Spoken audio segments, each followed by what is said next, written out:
You are about to enter the Red and Rev Sports Show experience. Get ready for some real sports talk from some real sports fans who were real sports athletes who have sports knowledge.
What's up? What's up, everybody? Welcome to episode 360. Well. What do we got going on this week? Seems we have gotten upon a week of change. A week of change in the sports world. What does red mean? Well, let's see. The Rooney Rule, it needs to change. Falcons defense is making a change. Bob Uecker, a man who never changed in all his 90 years. Cowboys coaching search has to change. Don Staley, a woman who's all about culture change. Trae Young, his game has finally changed. And Sam Darnold, playing for a bag, but in the end, you ain't worth nothing but some change. That and more. Episode 360. Let's talk about it. Red here with your boys, Coach. Horace, Armani, Rev's taking the day again, but we got his back. Episode 360. Let's get it, fellas. All right. Good morning, everybody. Welcome to the Red and Rev Sports Show. Excuse me. We are coming to you live from the ATL. We are here. We have Red in the building. We have Armani. Well, Armani is coming to us from the Queen City, Charlotte, North Carolina. And HO is coming to us from the Big Seafood. No, he's not there. He's not at the grill. I wouldn't mind being there, but he's not there. What's the word, fellas? What's going on today? What's going on? Stay dry. Staying dry. Yeah, the rain is coming gone, and I don't know, it'll be back, but they're talking about cold weather coming through again and a possibility of snow again. And Armani, y'all got a chance of snow as well? Yep. Next Tuesday and Wednesday, we'll be on alert. Okay. All right. Well, we're here. We're live, and I don't want to go in. I'm going to the number 360, but it'll be somebody maybe HO knows, but I don't think you two guys know. He's a former linebacker. Played way back in the days. He ended. Well, he didn't end, but Frank Gifford, the former broadcast, he put him out for about a year and a half with a hit. He, 3-time Defensive Player of the Year, Chuck Bednarik. I'm taking you way back today. I don't know if anybody knows him. HO? I know about Frank. I don't know about the other guy. That's what I said. Not a lot of people, and not really any people, wore the number 60. It's kind of a dead number, so you had to go way back and pull somebody up from the past. So I like I said, Chuck Bednarik for the from the past. Like I said, 3-time Defensive Player of the Year, and that's our number for today, unfortunately. So we don't have much on that. I want to say, okay, let me change that. Welcome to the Reverend Nation. Let's see if anybody's here today. The VP, let me see.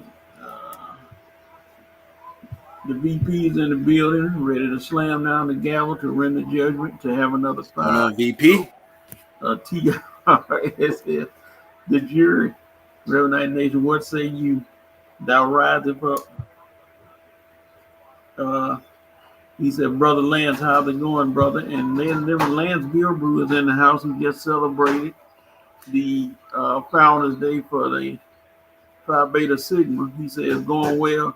Dropping in briefly for the first time in a long time. Yeah, it's been a while. Y'all had a great Founders Day, Brother Lance. The VP said, always glad to have you, bro. Continue great health and blessings. Let's see who else we got. Red, he said, Trader Barnes' hairline continues to change as it migrates northward toward the back of his head. So the hair's going. Looking like Stephen A. after a while. I don't know who his barber is, but he need to stop pushing it. He pushing it back. For real, man. You mean that's just looking wild. They can only get a haircut, right? Yeah. Armani, he said he was just leaving the Queen City. He said he's gonna have to hit you up when he's in town. Come on through and y'all. Hit me up. I'll be around. I will be around. All right. I want to list the bus so bad for his numerology. See, no, sir. I was told by the Reverend Doctor that I cannot do any Steelers, so I'm exercising restraint. There will not be any Steelers listed. He said that. He said that. Here. He said that. And Lance knows about Concrete Bednarik. Yeah, Bednarik is one of those guys who will hit you and just leave you laying there and won't even think about you back in the day. So, Chuck was a hitter. All right. Let's see. Remember, everybody, While you're sitting there, if you're watching, please like and share. Hit that like button or share button and share the broadcast so that you can bring some new followers. You know, it never hurts to get new people in. So come on, hit that like button and share the Rev Rev Sports Show. All right. Time for our dope, nope, and cope, the things you like, dislike, and the things we just have to deal with. All right. Red, since you right beside me, what are you doping on? I'm doping on the Hawks' last 2 games versus the Bulls. One game, the Bulls had them pretty much beat until the Hawks dropped 50 on them in the 4th quarter and beat them that game. Crazy. And then this game this week, the Hawks pretty much had a G League team on the floor because we had 4 starters out. It was pretty much a load management game, and the Hawks dropped them again by double digits. Bulls, just give it up. You ain't no match for my Hawks this season. Thankfully, the season is over with. We I don't know what Eric talking about. They beat us 3 times, dude. We beat y'all. I think it was either a split or we beat y'all 3-1. But whatever. Hawks have dominated the Bulls, continue helping us climb up in the standings. We got a big one tonight, though. I'm gonna talk about later on. But anyway, that was a good job, Hawks, beating the Bulls again this week after you came back from 21 the last time you beat them and dropped 50 on them in the 4th quarter. And you beat them again this time with it wasn't even no game this time. We didn't have to come back because we led the game wire to wire. So good job, Hawks. I'm loving the team that I'm seeing out there. I mean, Horace, whoever would have thought Horace, no Trey, no JJ, no Hunter. Man, we beat a team like that. Oh, man, Quinn Snyder, whatever you're doing is working. The bench players, this G League team, man, Hawks got the best bench, and I want to say he might got the best farm system in the NBA, but I may owe Horace, I made a post said, I think I owe Landry Fields an apology. Well, I might, man, because I got on him bad. It looked like he might know what he's doing after all. But anyway, we're going to see, though. Good job, Hawks. Dope. Mm-hmm. All right, H.O., what you got? I'm going to stay right there with Red with the Hawks. I want to dope on the Hawks. The G League guys that come up look like we may have found our backup point guard, Mr. Keaton Wallace. And might have found another little diamond in the rough. I can't even remember his name. Is Plowdness or something like that? Daquan Plowdness. Yes, looks like he's look like the Hawks are developing some things up there in College Park somewhere. I don't know if I want to dope on the bench or 2 Chainz or Landry Fields. I don't know who doing the developing and grabbing those folks out there in College Park, but I want to dope on the fact that the Hawks has gotten some depth where we definitely need it. So we won't have to rely on the draft picks because they keep screwing that up. But the depth that we have, as far as I don't know, Mr. Buffett may be out of there if Keaton Wallace keep playing like this. So. I made it early in the season. Trade him. Might well trade Kobe. Yeah, so it took Jalen Johnson a while to finally get to the Hawks because he stayed in College Park for quite a while, and maybe that's the new thing. Maybe we need to start going to College Park and seeing all the depth that they may have there instead of going to State Farm and things of that nature. But yeah, I'm doping on the fact that the Hawks have some depth in College Park. All right, Armani. Yeah, I'm gonna switch gears to the NFL for my dope one for a second. I just want to dope on Anthony Glenn declining the interview for the Patriots, seeing through the BS. Seeing through it, he said, I'm not crazy. I know what this is about. This is just a need being met. Listen, hey, coach, you made the right decision because it would have been a waste of time. Dope. I so agree with that. Sure. Yeah. We not crazy. We can see it. All right. I'm doping on It's an odd one, but it's college basketball where not the Duke Blue Devils, I mean the DePaul Blue Devils finally broke a 39-game losing streak in the Big East and finally won a game last night over I think it wasn't Creighton. I forgot who it was. I gotta look it up, but big ups to the Duke. I keep calling them Duke. I don't know why. The DePaul Blue Devils. I know why. Yeah, see, I'm not no, sir. I'm not going with that. I'm not going. I was gonna give the Blue Devils my dope away. They dismantled Miami and Cooper Flag, but I already gave them their props, so that's enough for them.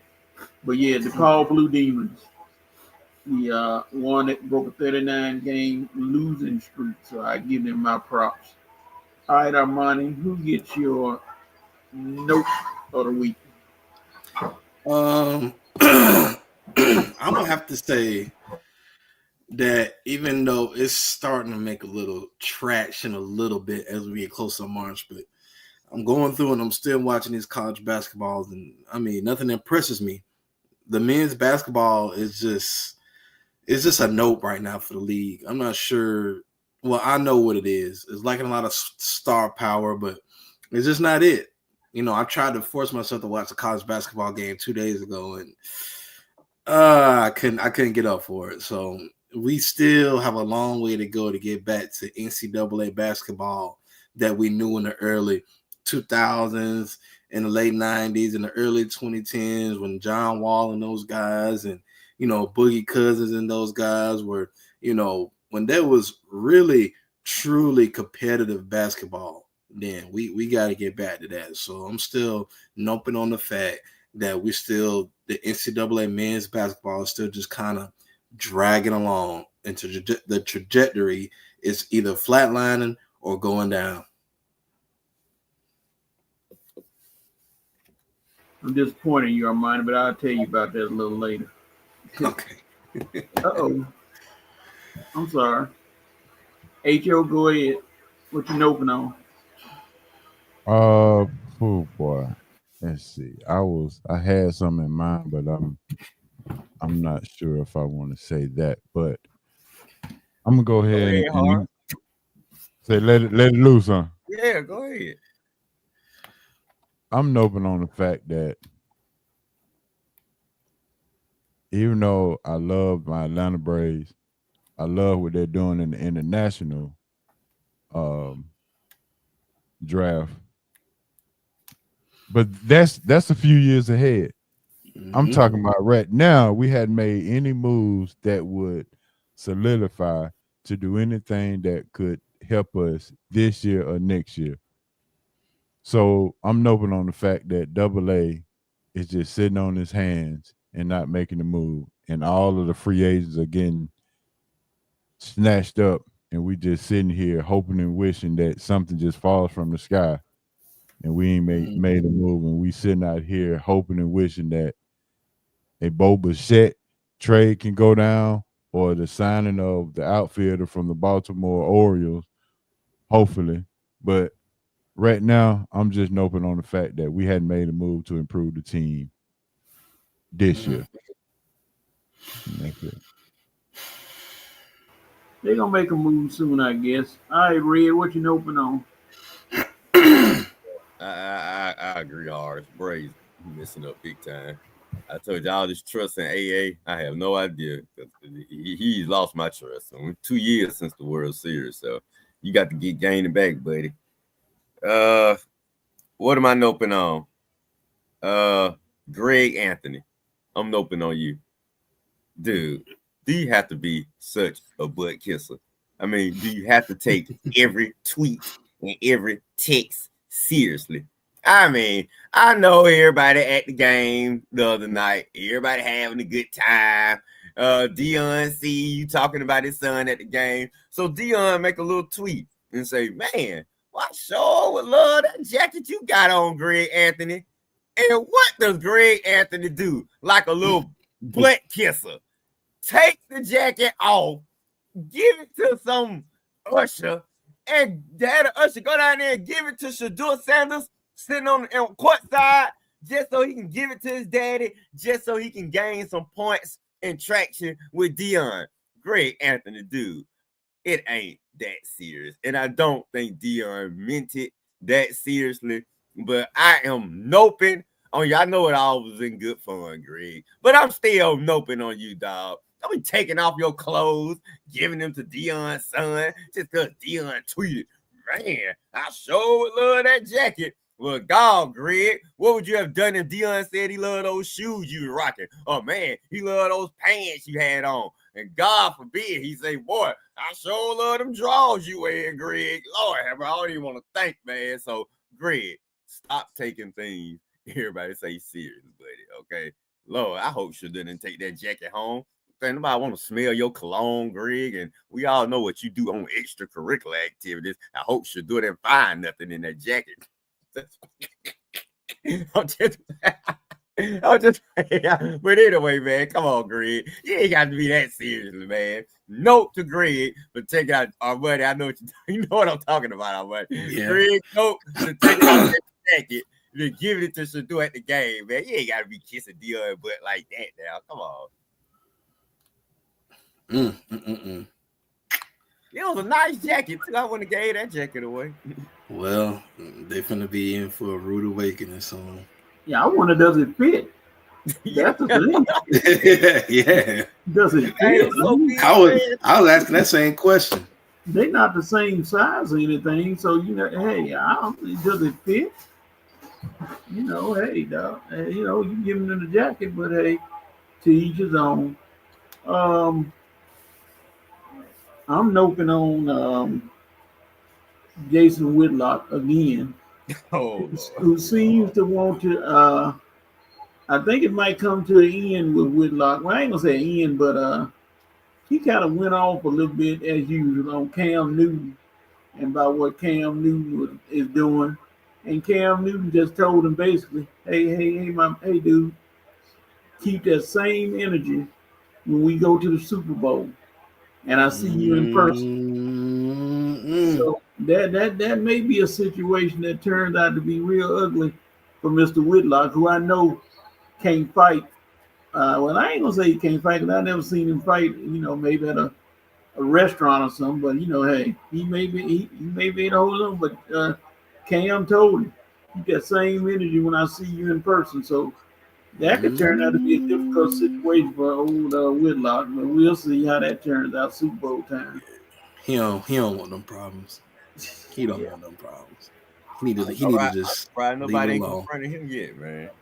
Yeah, he don't want them problems. Yeah. Let's say H.O. I was gonna say, is Cam gonna wear his hat to the Super Bowl? Always. Yeah. Cam gonna wear that. He can't ever go anywhere without that hat. Unfortunately, I tell you, him and that hat, I said they're married. Yeah, he can't help himself.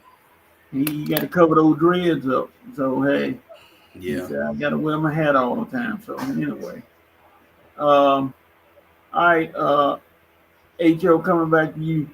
What are you coping with? What's the cope mechanism today? Okay, I may speak for three of the guys on this platform with this one. I'm coping with the fact that the Falcons have interviewed several defensive coordinators, but coping with the fact that they pulled the trigger on the right one.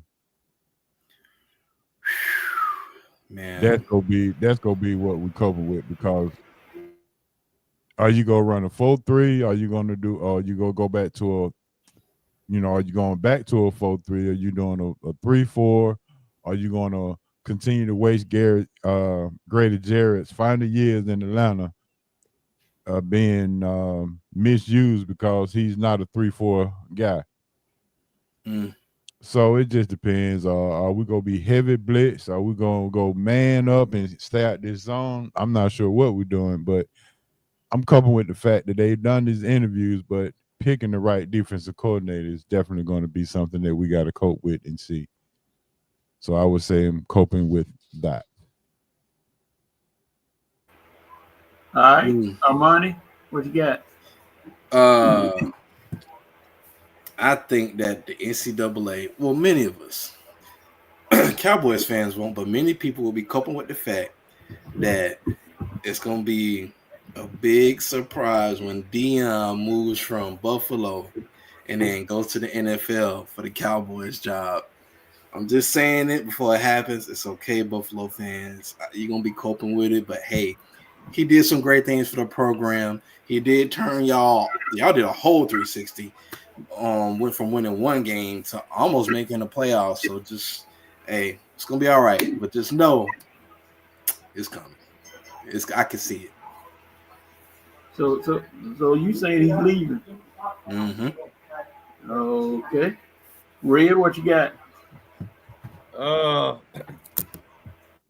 My coping goes to the Chamblee High School offense and how much coping you gonna have to do because now your offensive coordinator is Ed Reed, one of the most prolific defensive players in NFL history.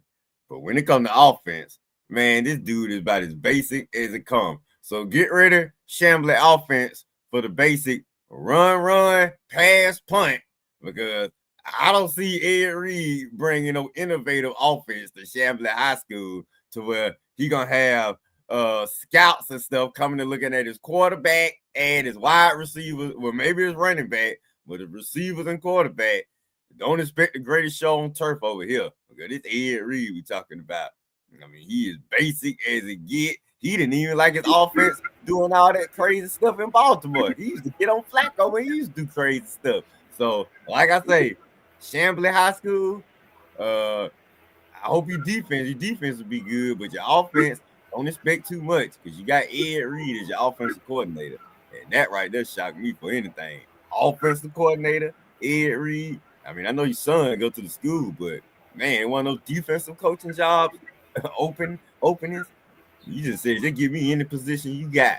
I would have been a strength and conditioning coach, but all right, Ed, we'll see. I'm sure Harris and Coach will be keeping up with high school football this season and see what Chamblee High School offense looking like. You guys let me know because right now I ain't expecting too much. Well, yeah. Jamal Lewis is also on the staff too, so his son plays as well. So maybe he'll help Ed out. Running game will be okay. So that was still what I mean. Ed want to help his son. I didn't know his son was at Chamblee, but he's there. Both their sons are there. Ed Reed and Jamal Lewis. So hey, yeah, we'll see. They can't go 3-8. That's for sure. No. You got two NFL guys on your roster. I mean, on your staff. You can't. Nah, that's unacceptable. I haven't heard much about those two as far as talent wise. So we'll see. The season hasn't started. My cope moment is for the University of Marshall, who turned down playing in the bowl game because half the team transferred. When they fired the coach left, next thing you know, 30 players decided to transfer. So they don't have enough players to get in the bowl, and they got fined $100,000. But I don't think they were. They like whatever. I don't know what the people that's still there gonna do. You can't make them play, so I don't know how that's gonna work out. If you can, fine. But Marshall said, "Okay, y'all, our coaches know, we gone." So they booked up. So we'll see how that works out. Hey, it'll be like that sometime, but hey, That's all I can say. All right, let's see what the Rev Night Nation is talking about. They got a lot going on today. And we'll see. Let's go back a little bit. All right. Nando, good morning, Nando. He said, "What's good, fellas? Can the Falcons do the right thing and hire Steve Wilks? This defense can match the offensive output on the field." You don't know that for sure. Steve Wilks can't guarantee nothing, in my opinion. He was there last year and didn't help at all. So we'll see. The VP said Dawn Staley, the dope mom, continuing to earn her way with that new contract extension we're going to talk about. I'm loving the multiple zeros in that bank account, and I continue to enjoy the product on the court. Yeah, they got a big one coming up on Thursday with the University of LSU and Crazy Kim. So we'll see. When they going to play Notre Dame? I don't know that. Have they already played Notre Dame? No, they haven't played them yet. They'll get each other in the tournament with Hannah and those girls. We'll Well, see. ready for that one, baby. Ready for my girl. Double dope for the VP. Alex Ovechkin scoring his 874 goal. He's 20 away from tying the GOAT Wayne Gretzky. Wow. Yeah, old Rusty, he plays well. He's one of the greatest goals, but now he'll never catch the points total that Wayne Gretzky has. Because Gretzky miles ahead of everybody in there, but he could catch him in goals if he keeps playing. He getting long in the tooth, but he's still playing. Triple dope. Mike McCarthy can finally get a good night's rest. Leaving Dallas. Red was telling you Aaron Armand. Aaron. No, Aaron Glenn, not Anthony Glenn. You said Anthony Glenn. Oh, my bad. Yeah, Aaron Glenn. He Okay. said what, and he was saying what you said. Mr. Glenn stood on business and did not deal with that charade that the the Patriots did. VP said Cooper Flag had to have some ties from the motherland somewhere in his lineage. Brother can ball. Can't wait to see what impact he leaves in college. The men game needed. Yeah, enjoy it. One day, 1 year, because it ain't gonna last but 1 year. Because he's gone. It won't take long. Yeah. Yeah, tune in February the 1st. I'm not gonna talk about that right now. I know you talk about what they're gonna try to do to the centerless Tar Heels, but we won't get to that. Hey, I got to send you an article too, Coach, about how AJ used UNC to boost his net value up, and that's why he got the bigger bag from BYU, saying that the North Carolina could not meet his financial demands. Wow. Okay, I'll be sure to look for it. Nando said dope on the Unrivaled League last night. If Caitlin Clark ain't in that league, then it's very dry and stale. Angel Reese still playing patty cake with herself and the backboard as usual. Yeah, I watched one of those games last night. And they getting paid well. $200,000. They getting paid. Oh, it's a new women's league. Yeah, they play 3-on-3. Oh, But okay. it was good last night. The game was pretty good to me. Some people you watch it, see they have some good games. Angel Reese still hasn't developed that mid-range, or she in trouble. She does not have a mid-range shot. Still working, but she's working on it, I guess. The VP said old days are gone, Lieutenant Sonar. The men's game has suffered. These one and dones have been killing the game for a minute. Women's basketball finally rolled past the men's game in popularity and continues to keep it going. Yeah. It's certain guys that not getting the pub like this year. Cooper Flag is trying to help. And then you got the guys from Auburn, Barrow, who got hurt. And there's a few more. They trying. Wait a minute. It ain't gonna help though. They're gonna stay 1 year. I told you, they got to put a rule where they can stay multiple years. You don't stay multiple years, then Yeah. Nando said the fact that the Falcons won't acquire Pickens from the Steelers. No dogs on the team means we won't have any bite for the upcoming season. That's it. No, are you lost your mind? Why in the world the Falcons want to acquire the Steelers? Problems. We got to why. Yeah, he too much of a locker room problem. He not gonna be on the Falcons. Arthur Blank ain't gonna allow any kind of trouble in that locker room. No, that don't make no sense. Nope. BP said no for Matthew Sluka heading to James Madison. No one will remember you, sir. I hope the JMU guarantees your little bag. UNLV at the end of the chat. That's the quarterback from UNLV who decided he couldn't play for them anymore. Well, good luck to him. All right, Carson, big.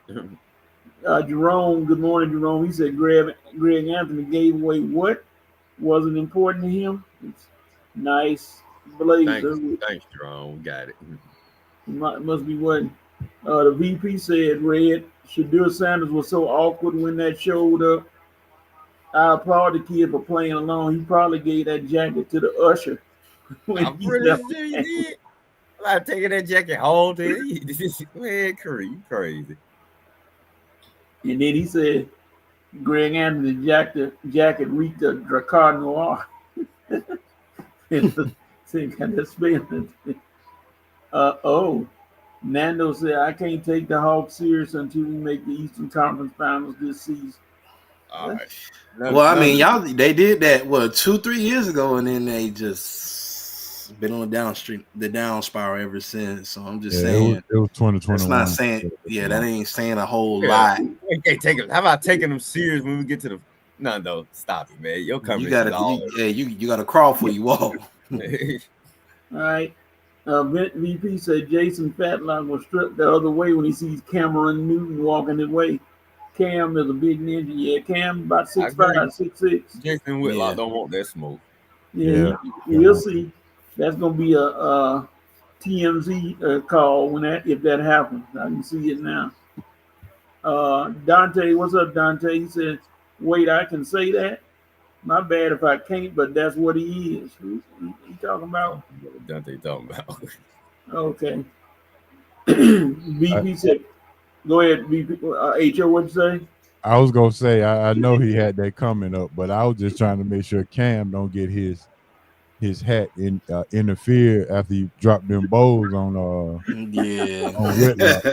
Jason Whitlock. If he come with the hat on, I already know it's gonna be some smoke coming. Yeah, it's gonna be a whole lot of smoke coming. Jason just need to hold on to the hat and don't let go. No, I'm not mad. I'm not mad at that. I was just asking to make sure that, when you put, somebody need to send Whitlock a smoke signal. If he got the hat on, Whitlock, you got to run, walk, because I know he ain't running nowhere. Oh boy! All right. Jerome said his dope moment. California firefighters and other first responders doing the best they can to save lives. Yeah, I'm thinking they got it. It's under control now, but you look at those pictures. Those pictures are just terrifying to see what was and what he is now. So, and that's really sad and scary at the same time, considering what he did. His co-mo VP said, Travis Hunter, your agent and future GMs in the league breathed a sigh of relief when your dumb behind ran on the field after Decorian Moore scored a TD during the Polynesian Bowl. Bro's attempt at a chest bump was thwarted after Travis slipped on the turf and almost broke his leg, tore his knee. A number of other things could have happened. Again, I coach you not exercising great judgment, young man. Be smarter, sir. Oh, and dump the chick. Oh Lord, not that again. Yeah, I'm kind of worried about him. Yeah, he don't make decisions off the field. So I'm not. Whoever draft him, just know you may have to hire a babysitter because this guy right here, man. Man. Yeah. What's up, Ryan? The Birdcage LLC. What it do, fellas? What's going on, Red Dog? What's going on? What up, Big Dog? Armani, the Tide fan, shaking my head. I'll forgive you, Big Dog. What I do? You a Tide fan? He said you're a Tide fan. Hey man, y'all. Hey, don't worry about us, man. Y'all the ones. Y'all made the playoff. Hey, we just trying to stay afloat at this point. Oh Lord. VP said Bethune-Cookman's chancellor just ended the check. That's hilarious. That's so wrong. It's so right though. I do not blame Ed Reed for. Yeah, I don't blame him. Hey, Jerome said the JUCOs and HBCUs turning into FBS farm systems. Yeah, in a way. The Birdcage said, hit that like button. Thank you, sir. It's free, $99. Thank you, sir. Harry, good morning, Harry. He said, good morning. Falcon will mess up this hire, unfortunately. So they just now that they hire graded little coach. Anything you can tell us about this Steelers guy, graded Brown?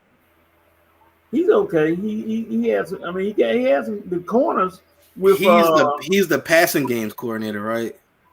No, Yeah. he's the defensive back coach. No, I mean, the DB need. did pretty good. You look at the other thing of Beanie Bishop, who really wasn't. Man, I'll take about. any of the Pittsburgh defensive guys. Nah, I gotta have somebody that's experienced. Well, I just have to gotta say. have Why he ain't experienced? He coming from Pittsburgh. All right. Has he ever called? Has he ever called defensive plays? He more experienced than them suckers on our staff. I bet you rather have him than anybody on our staff. No, give me Jerome said, "Coach, the SEC does not have a team in the championship game." Cite, oh Lord. Joe Black. I mean, we ran it for like 10 years. It's about time, you know. I'm just saying. Joe Don't Black, worry, they gonna fix that bye week stuff, and we'll be ready next year. Yeah. He telling you, Red, Notre Dame not on the regular schedule. They may see him in the tourney. We smoked him in Paris last year. Hidalgo is that chick. I love her game. Yeah, exactly. Hidalgo, Hannah gonna be ready for y'all, baby. My girl gonna have her team ready for Don this year. Let's see. Birdcage said the Falcons having limited picks, 4, but we'll get 5. Got to start getting things right with being able to scout teams at lower level schools, and they can get kids for cheap. HBCUs need to be priority too. Yep. I would love it. I don't know why teams don't look at some of these HBCU kids. All these kids at these big schools, all these disappointing butts. Or he said lower level players from big schools who get overlooked. Yeah, well, you know they're gonna see it. Somebody gonna see them, whoever they are. He laughing at Nando regarding the unrivaled league, what he said, which was we'll see. He's an Angel. VP's an Angel Reese is too busy working on her post basketball career. She will ride the basketball wave for as long as she can. I agree, Vince. She's working on that modeling career. Yeah, we'll see, Angel. What happened in the locker room with Pickens? Huh? I don't know anything happening in the locker room. I ain't seen anything in the report. No, Martin said he's a locker room problem. And that's when he mean, think about it. His antics, you just gotta listen. We know that he's an issue. Because he is an issue. All you gotta do is look at what he says. Matter of fact, you didn't even got to do that. Look when you watch the Steelers play. Watch him after every time he doesn't get the ball. But wasn't he like that at Georgia? Yes. George Pickens has always been a hothead. I mean, Kirby was able to control him a little bit, but it's going to take a coach like that to be able to deal with somebody like Pickens. Jerome said Cam ain't going to mess up his ESPN money hitting Whitlock. He just finished crying about providing for 7 known kids. Yeah, he did. Talking about he can't pay for them like Cam. You worth $75 million, dog. You better get your money right, but you gotta. Yeah, dude, you better stop all that crying about money because ain't nobody feeling sorry for you. It's all these kids. You made that choice. Yeah, you had them. You gotta take care of them. Ain't nobody feeling for you. Nope. No, I see Dante said YouTube removed my comment, but I just called Whitlock a raccoon. Oh boy, not again. I guess they kept it up this time. Yeah. Nando said, "Why crawl, fellas? The top of the organization deserves all the smoke. We, the Hawks fans, deserve." All right. VP said, "Hold on a second." He said, "Heem." I don't know who Heem is. Herm. Raheem Morris. Raheem. Okay, I'm sorry. Heem just called a timeout to review his coach. So now that's what he said for. Now you want to call a timeout. Yeah, that's what he said. You need a timeout for this process. You should already made a decision, man. You interviewing damn near every defensive coordinator in the world. Make a decision. Just in case y'all didn't know, Grady Brown is an Alabama A&M former player, and he's been a DB coach, but he was also a part of the defensive room, and he's called plays before. There you go. In the NFL? All plays before. In the NFL, he called plays in the NFL before. I don't know. I don't think so. He's been on the staff. I don't think so neither. Hey, listen, we tired of experimenting with these college guys, Jimmy Lake college guy. I mean, no, we need somebody that's ran a defense before. Well, who you suggesting is? You got a guy Jeff Ulbrich. Steve Wilkes. Y'all don't allow these retreads back though. I don't mind giving. I mean, well, truth be told, Jeff Ulbrich, I don't think he should have left to begin with, because when he took over the defense after Quinn got fired, they got a whole lot better. So that's just my opinion, though. We need somebody that's seasoned. All right. I wouldn't mind giving the young kid a chance. But He said, the Birdcage said, we SEC ran playoffs for 20 years. Don't worry. We'll be back. Armani, you need to read this.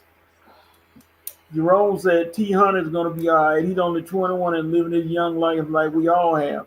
Armani knows what it's like to live with a bunch of young 20-year-olds with a little check to spend. You do? I don't know what he referring to. Jerome, I tell you what, I don't know what Jerome. I don't know what Jerome talking about. I don't know what Jerome be talking about. But I think you telling on yourself, Jerome. We know you know what it like to live with a bunch of 20-year-olds with a little chick spin. Go ahead and tell yourself, Jerome. Tell us what life was like before you started your ministry. Because even when I was in the military, I lived I'm going to say you don't know what type of man he is. He don't live like you, Mr. Wildfire. No. Moving on. Cool, man. Cam's pullout game is weak. No one.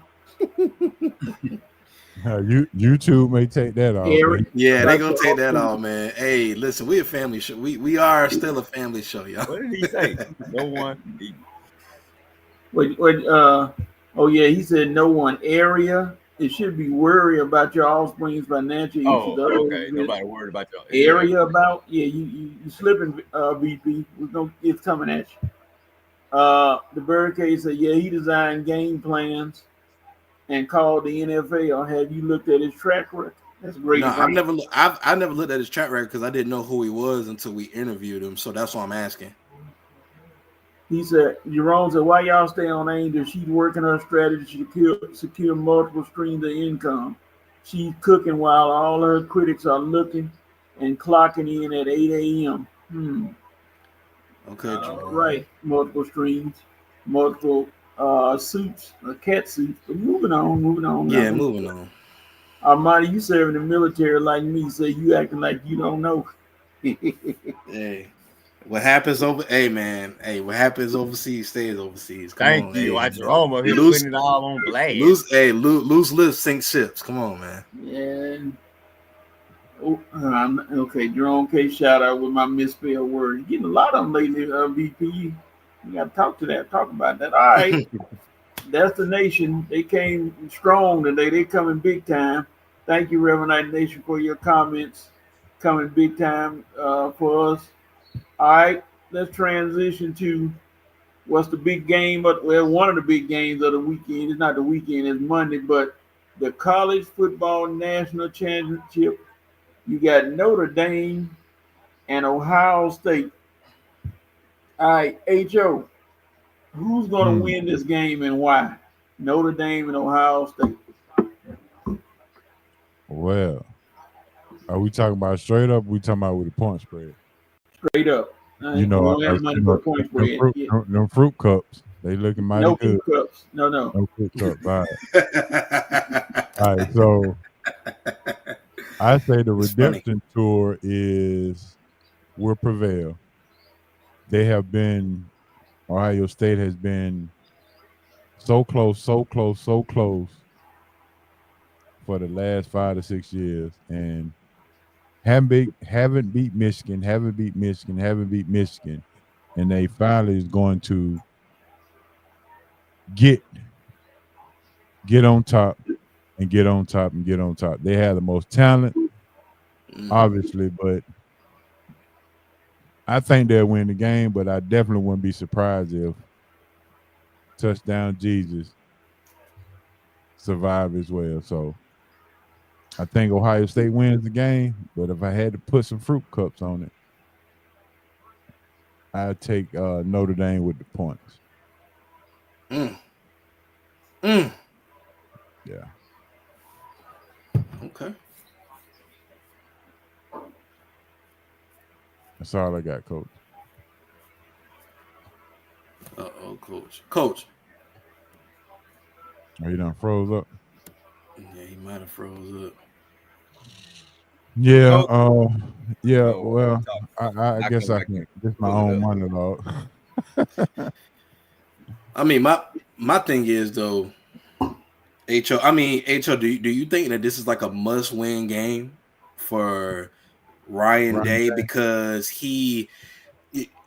How about that? he's been there a while. Well, he took over for Urban Meyer. He has yet to beat Michigan. So will winning a national championship is the pressure on him to do that now that he's seasoned, he's been there a while. So it's like you get to the game and to appease those fans in Ohio State, does he have to win the game?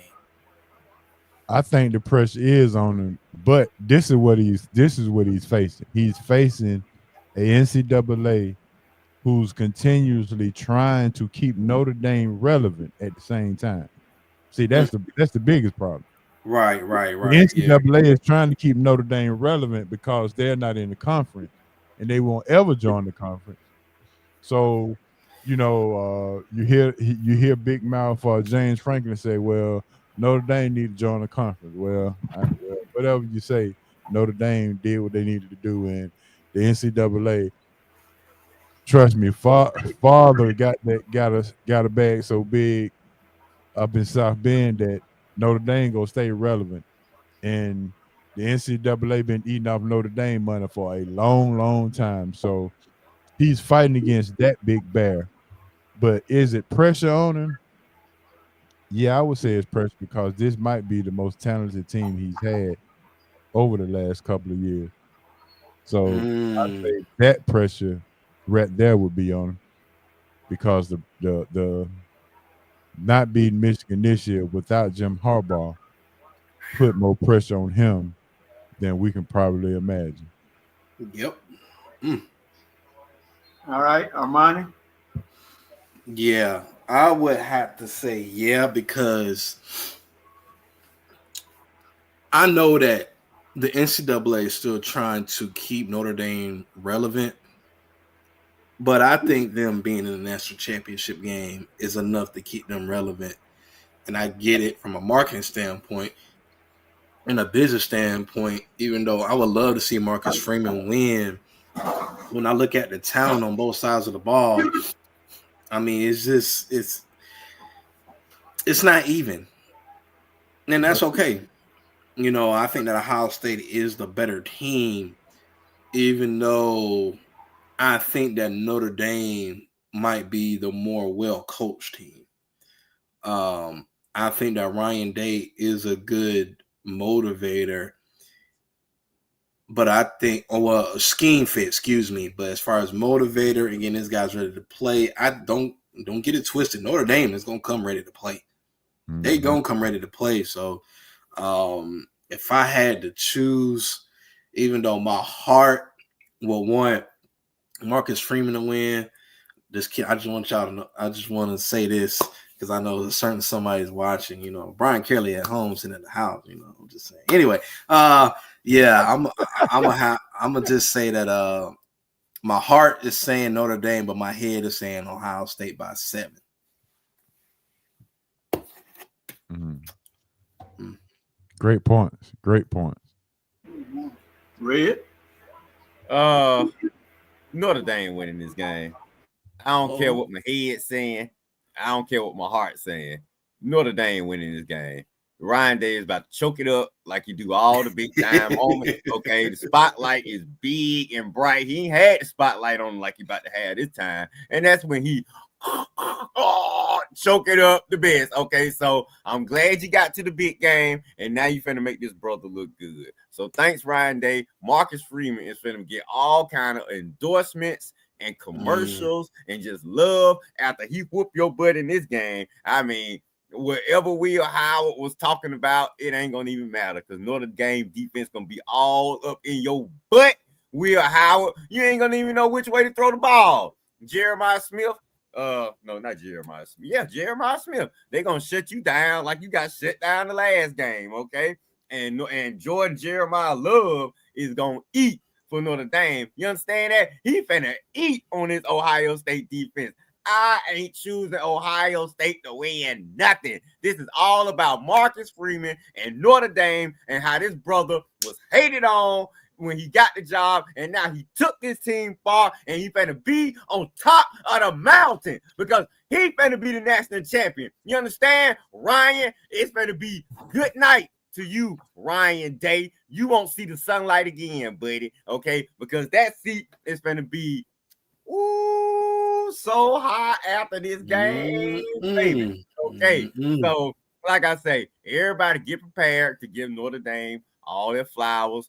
Get ready to give Marcus Freeman all his flowers. He beat my Bulldogs. So if you beat my Bulldogs, I know good and well you can beat Ohio State. All right. So Notre Dame about to win this game, and he is going to be the talk of the national college football world. Okay, you understand? Marcus Freeman, this is your world, buddy, and we just living in it.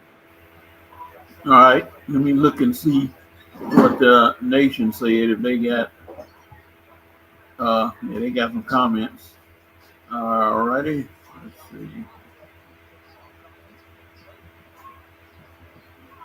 Yeah, the point spread. The point spread is 8. I know. I take the point, and I take that 8 in Notre Dame now, for sure. Here's a question, HO, before I go to the nation. How many fruit cups would you be willing to put up on that?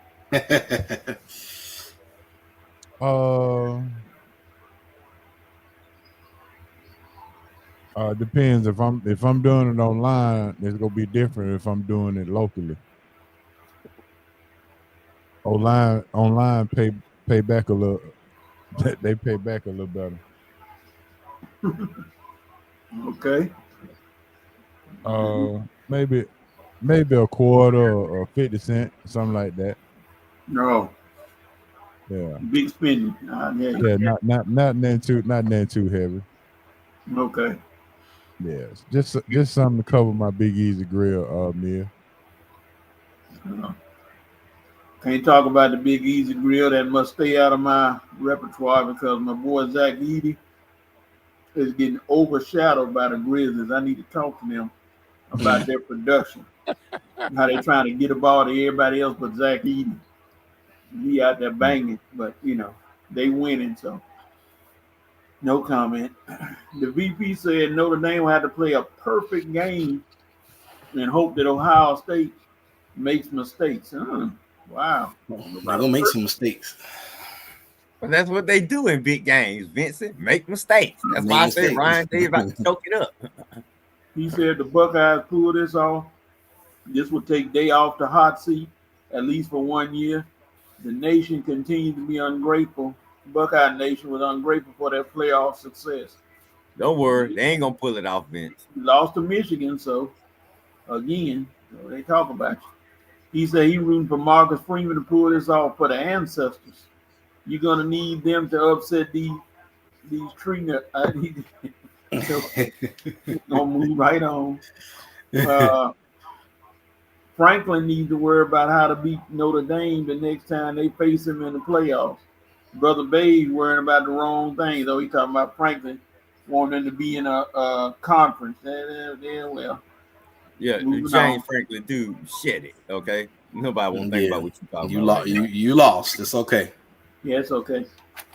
Jerome said I strongly dislike Notre Dame, TER, Notre, and Ohio State, but I'm going with the Irish for the win. Marcus Freeman will make history. He's a player's coach, and his players want to play for him. Okay. It's crazy how life just gets better for Notre Dame after a certain somebody leaves. I mean, that's wild. Armani. Okay, let me get this off the screen. What you doing? We know how you feel about Brian Kelly. And we know how you feel about Brian Kelly. It's over. He's not going to win another national championship as long as he's breathing. So I was just told he was just going to come to the ACC and just take over. I'm just saying, anyway. Nobody. Moving on. Nobody cares about Brian Kelly. Ryan Day will continue to have pressure because he lost to a Negro who coaches their rivals. Oh, Lord. I'm going to Negro. All right. He said, touchdown Jesus will have to send down some blessing for the Irish to pull this off. This is the Buckeyes game to lose. I'm rooting for the president of the BBC. Marcus, the ancestors are Beige. behind you. Let's go. That's right. Marcus finna win this one. He said, okay. He said the stars are aligning for Notre Dame. I hope the guys like Ty Willingham are rooting not for Notre Dame, but for Freeman. Let's go. The NCAA wants Notre Dame, Jerome said, to join the conference because they can't control the school. NBC has kept Notre Dame relevant with those massive TV contracts. I think NBC, are wagging the NCAA. And well, that's a great point. That is a great point. Mm-hmm. Vince is saying, here we go. Read it. Let's go. I got it. White women everywhere will be rooting for Notre Dame. I'm gonna leave that alone. I believe it too. Cut that. Let's go. Yeah. Hey man, it's gonna be a good game though. You know, white women love black men. Ain't no secret. Vince with a shout out, so he had to do one.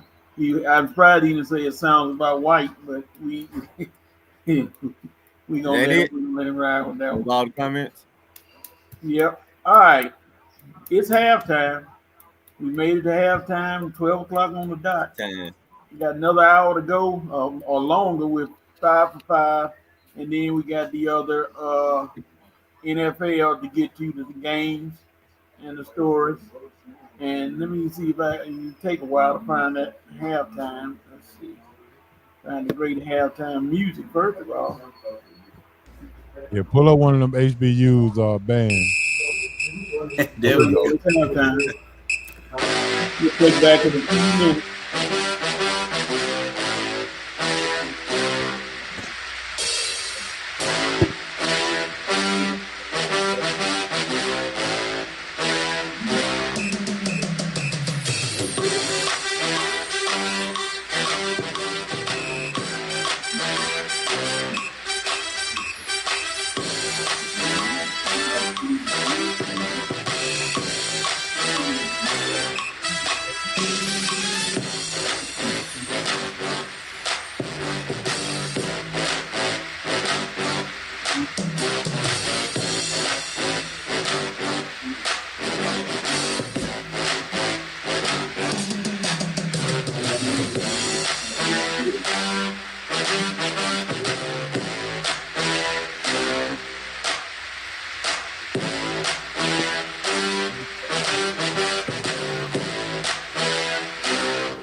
All right, we're back.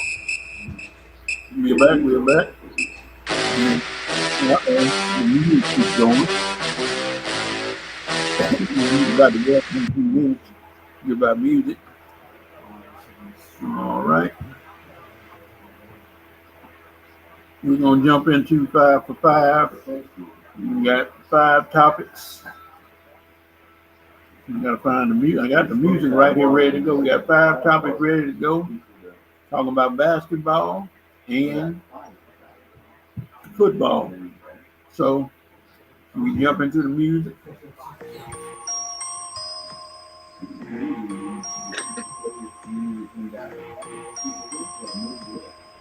VP said cue the Lunas. So there we are. All right, Armani, I'm going to start with you. Dawn Staley's $25 million extension. Go. I mean, yeah, Don Staley definitely deserves it. I mean, when you win a national titles and you consistently in the NCAA tournament and you're going places, hey, winning cures all. And so she definitely deserves that $25 million extension. She's worth every penny. There's no telling how much she's actually bringing into university. So she's worth it. Every dime of it. She's worth it. She is the Nick Saban of women's college basketball. Red. Definitely worth it. But I'm just looking at her contract and just adding zeros to the contract that my baby gonna sign when she get her extension. So Don, you got 25 million. Man, you better have a cool 30 million for Noelle Ivy when her contract come up. And Don, you want to surpass that, fine. But if Don get 25, Noelle better have 30. You understand that? 30. So I can see more nice outfits for my baby on the sideline in 2 years. Okay, 25 for Don, 30 for Noelle. Let's keep it moving, baby. Hey, Joe. Hell, what took so long? I mean, she went undefeated with a brand new team and won the national championship. I mean, what took so long? I mean, then you giving her extension a year after it. I'm like, man, come on. I mean, definitely deserves it. What it says more of, and I agree with the money, that she is definitely the culture moving for women's college basketball for sure. Definitely, she's moving the needle like no other person has moved it, and she's coaching. So, $25 million, the extension, yeah, but what took so long? I mean, let's keep it real. This is ridiculous on how it takes so long. Isn't this the we don't went for? Isn't this the epitome of how corporate America actually works? Yeah, right. Absolutely. Yeah. All right, I'm done. Let me get out my rant. Red Cowboys. Who are they gonna pick as their new head coach? Go.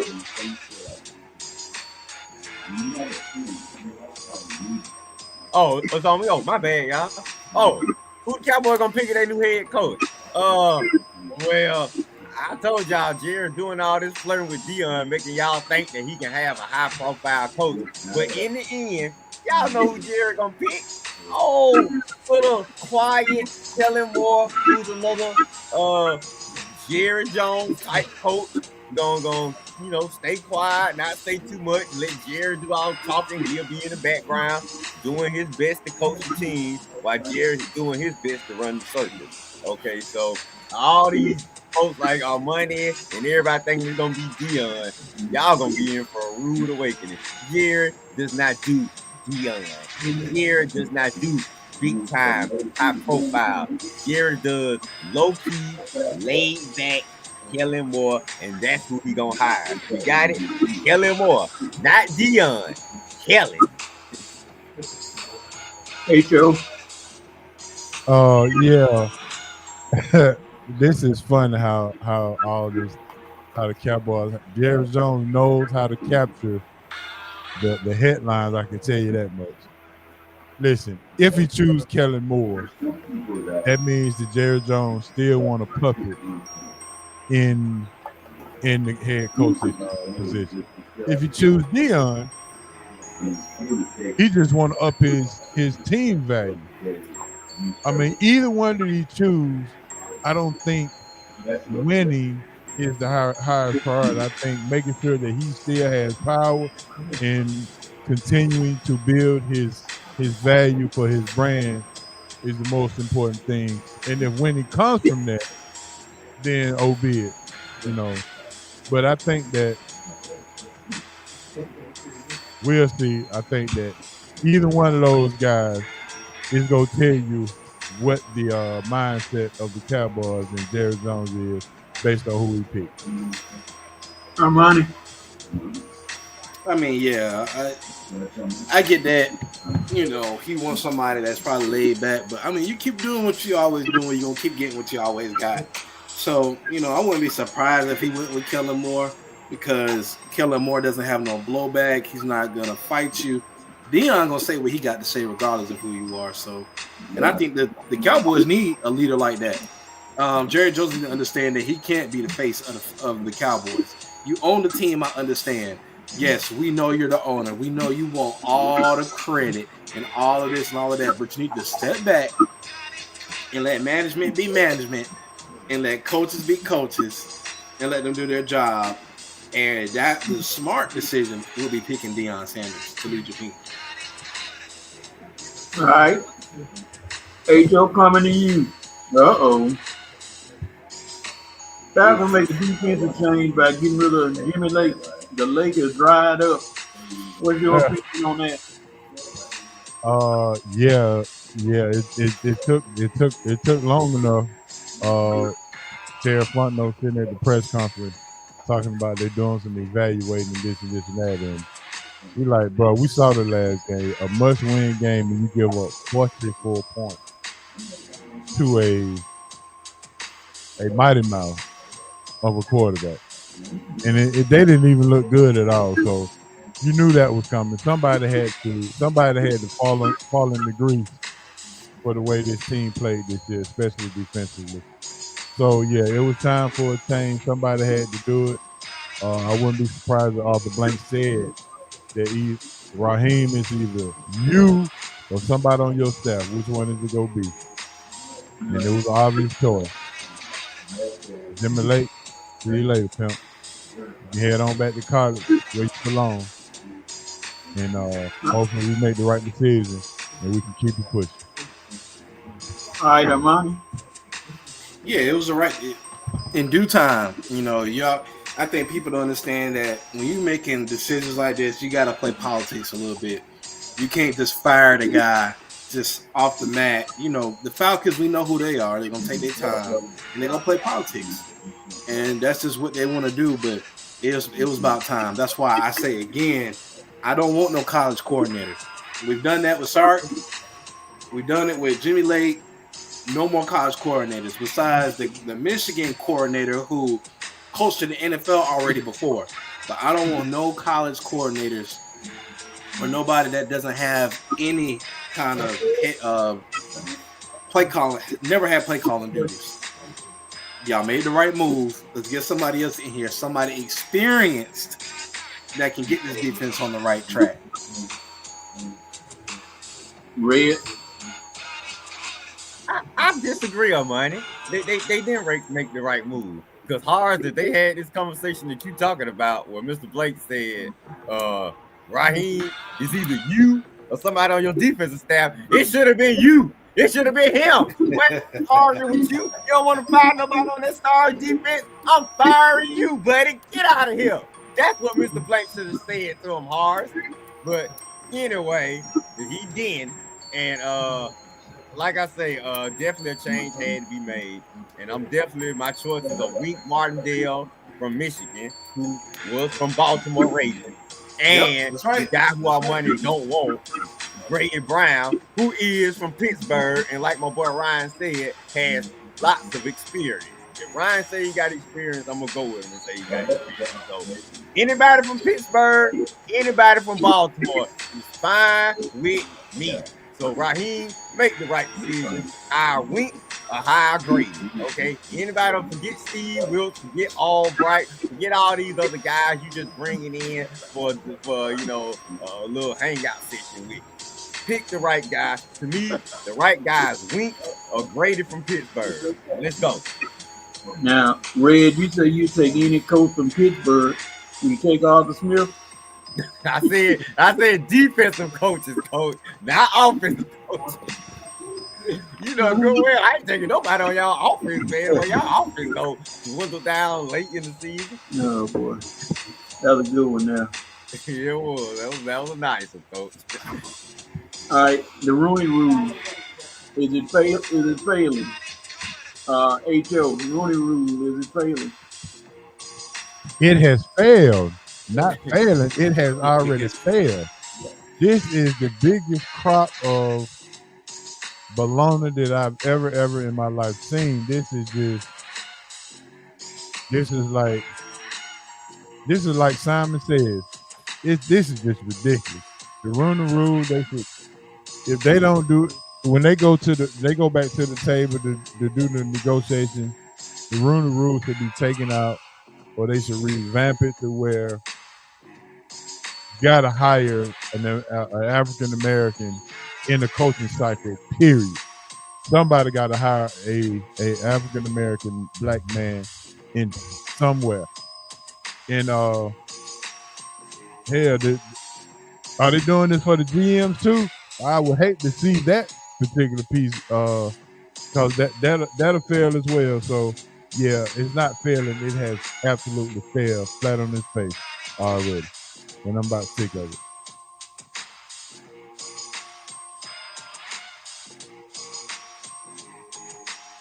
Well, Coach, you on mute too. Well, the Rooney Rule probably is like a LiAngelo Ball taking them shades out their China shop. You probably should have thought this through a little bit, and that's what happened, man. They didn't really think this through, the NFL. I mean, you got all these brothers, and to answer your question, Horace, yeah, they added the GM staple now. Yeah, they added the GMs to the Rooney Rule. Now you gotta have phony interviews with black GMs now. Now they made it up. So you just hiring all these brothers, black coaches, and all these black executives coming in your office for these phony and fake interviews when most of these teams already know the people that they want. So yeah, like Horace said, it has failed. It's failed because these teams are still gonna hire the people they want to hire, okay? No matter how much you force them to have these bogus interviews with all these minority candidates, they are still gonna hire who they want to hire. It was just 2 or 3 seasons ago, we didn't even have 5 black coaches in the NFL. And this is during the Rooney Rule process. So don't tell me that it's working. This thing, we still, when the Rooney Rule started, we was under 10 black head coaches in the NFL. Well, the Rooney Rule has been here for a while now, and we are still under 10 black head coaches in the NFL. So when are y'all gonna realize that these coaches, these owners, and executives are gonna hire who they want to hire and do what they want to do? Like Horace said, it has failed. Try something else. Yeah, I mean, I agree with everything Horace and Red said. I mean, we know the history of the NFL. I mean, we get into a better place, but the Rooney Rule has been failing, and it's going to continue to fail because, just like I said, with organizations like the Patriots and organizations like the Cowboys, who have a history of, that type of dealings with black coaches, just like the Patriots wanted to interview Aaron Glenn at first. We know what it is. You're just trying to fill a void, so it doesn't make any true steps towards it being better. So with that being said, the Rooney Rule is failing. They need to revise it, come to the table in the collective bargaining agreement, maybe when it comes back up, and try and figure something out, because what they're doing now, it ain't working.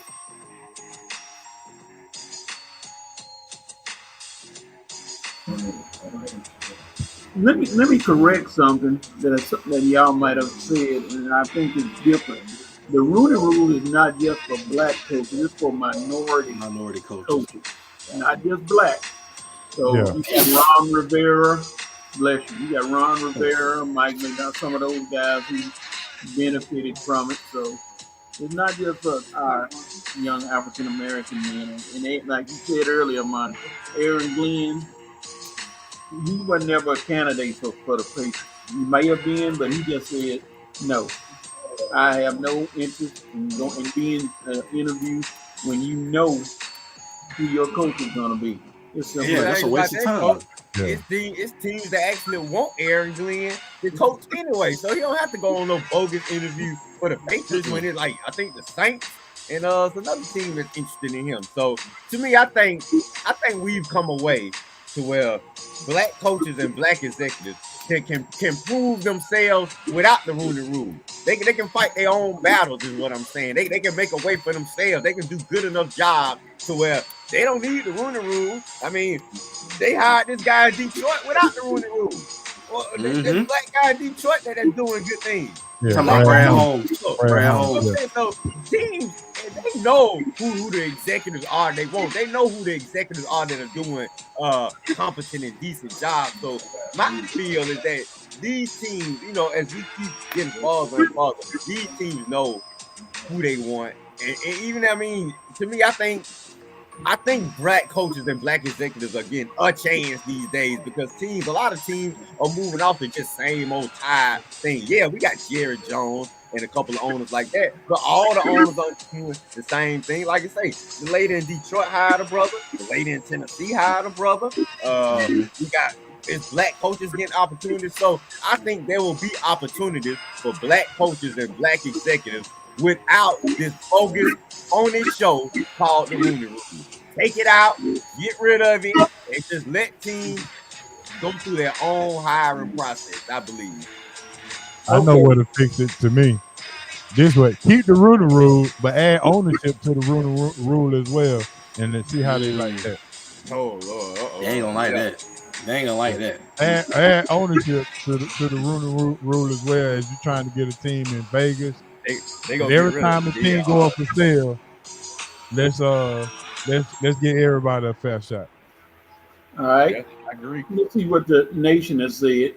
Going back to Dawn Staley, VP said her team has led the nation in attendance for the last decade, which they have. And like Dawn. Yeah.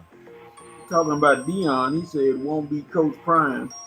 Not gonna happen. No one wants to give. I do hope that a brother gets an opportunity. Not in Dallas. I don't see anybody, a brother taking that job. But anyway, he said Jerry needs a jellyfish to be the head coach. I got a feeling that the Cowgirls won't achieve any future success until after Jerry's head is cold. Oh Lord. He said Raheem is reading the cliff notes on how to handle this next coaching hire. You got any cliff notes? The Rooney Rule is as disappointing as Mississippi Valley State marching in Trump's inauguration parade. That's my school, and I won't comment on that because I've always been against that. But I moved on. I won't even discuss that particular disgusting thing. But they did it, so can't do nothing about it. Or they're going to do it. I mean, VP said Willie Martindale need to play tic-tac-toe on this potential hire. Get the experience and take the money. Your head coach will be the reason you fail. Oh Lord! Not that week, Martin. You know it's coming. You knew it was coming. I just remember that show. So. Here's what the fans are missing. Jerome said the Rooney Rule is working perfectly. It's meeting a legal requirement that keeps the NFL compliant. Fans just don't understand the rules to the game. Well, you can meet something legally and it still be morally and ethically wrong. Yeah. I mean, come on. Stop acting like you don't know what's going on here. This is BS at its highest. The Rooney Rule is a joke, period. The VP said that is all. They should rename the rule. Oh Lord, sounds about white. That would make sense when it comes to the hiring process. Yeah, a little bit, yeah. Dixon Wade, good afternoon, fellas. What's going on, sir? What's up, Larry? I hope your family good. I hope you enjoyed your trip to Disney World, Larry. So y'all having a good time down there. Okay. That's it. All right, wait a minute now. This is what the Rooney Rule says. It had already been expanded to include other positions like general manager and executive positions. So it's already been expanded, not just for coach. So yeah, that's what I was telling her. It's expanded. Yeah. They still, like I say, you just making executives go on phony meetings now, and they got better time. They got more better things to do with their time than going and taking an interview, knowing that there's no chance they're gonna get hired.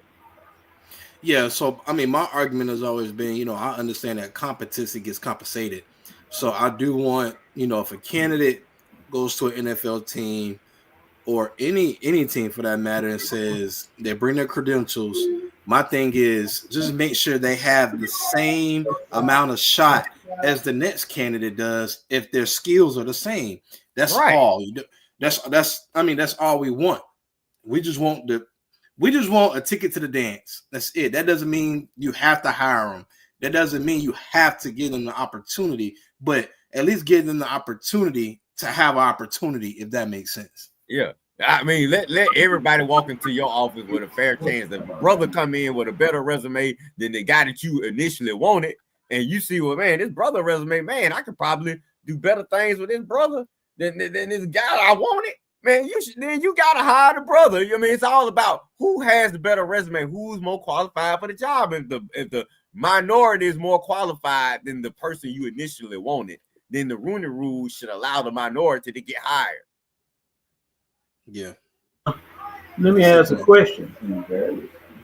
Do you think that Pep Hamilton and Byron Leftwich should have turned down the interviews, being that they may think in their mind, this may help me in future interviews, even though they should have known they wasn't gonna get the job? Should they have turned down the interviews, knowing they weren't gonna get the job? So go ahead, my argument is this. You're talking about for the Patriots job, right? Yeah. We know who the Patriots want. Right. The precedent has already been set that they wanted Mike Vrabel. Because you know why? He's already been a head coach before. So that helped him out a lot. And also, he's a member of the Patriots. He was a member of the Patriots organization. So they already had their mind made up based on that precedent that's already been set, which makes sense. I get it, because truth be told, Anthony Glenn has never, even though he's called the defense, he's never coached a team. And then Mike Vrabel, on paper, Mike Vrabel is the more, let's not get it twisted. Mike Vrabel on paper is the more qualified candidate than Glenn.